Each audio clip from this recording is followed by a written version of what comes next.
Most people don't realize that whoever controls the pace of a conversation controls the outcome. When a client sets the pace, they stay in control. They decide when to respond, how much to reveal, and whether they stay engaged. But when you subtly take control of the rhythm, they start following your lead without even realizing it.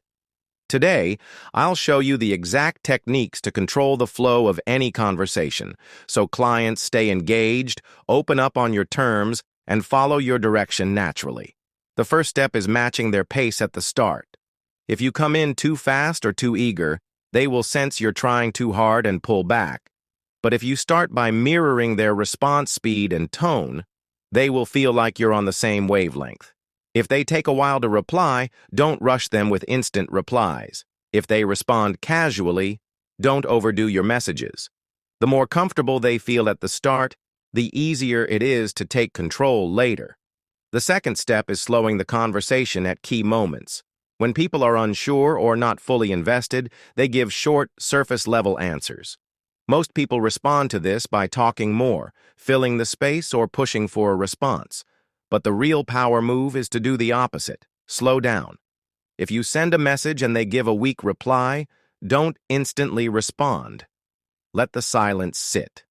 When you control the speed, they start feeling the need to fill the space themselves, which makes them open up more. Now let's talk about response delays for control. If you always reply instantly, they will take your attention for granted. But if you vary your response times, they will start paying more attention to when and how you reply. Some messages respond immediately. Others wait a little. If they feel like they don't fully have control over when you engage, their mind will stay focused on the conversation. They will start thinking about when you'll reply instead of just waiting passively. The next strategy is breaking the rhythm when needed. If a client starts controlling the flow too much, like responding slowly or giving short answers, you disrupt that pattern. Instead of playing into their slow responses, you suddenly change the pace. You send a slightly longer, more engaging message, or you drop a statement that makes them curious. Something like, I wasn't sure about you at first, but now I see something interesting. Now instead of leading, they are reacting, which puts you back in control. One of the strongest ways to control the pace is using strategic pauses. Most people rush through conversations because they're afraid of silence. But silence makes people uncomfortable. It makes them overthink. If a client asks something and you don't respond right away, their brain starts filling in the blanks. They wonder what you're thinking. They wonder if they said the right thing. And when someone is thinking about your reaction, you have control. Another secret technique is redirecting the conversation smoothly. If a client tries to take the conversation somewhere you don't want it to go, don't resist directly.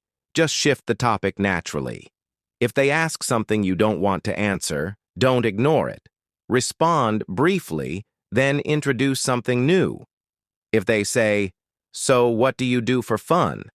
and you don't want to go in that direction, say, "Depends on the day.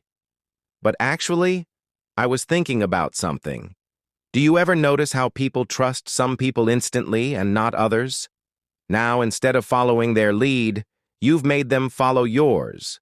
Finally, always control how the conversation ends.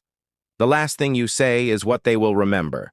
If a conversation just fades out, they won't feel any attachment. But if you end it on your terms by creating curiosity or anticipation, they will wait for the next interaction. Instead of saying, "Talk later," say, "I'll tell you something interesting next time." Now, they feel like there's unfinished business, which keeps them mentally engaged. So here's the full strategy. Match their pace at the start to make them comfortable. Slow the conversation at key moments to make them reveal more. Vary your response times so they focus on when you reply.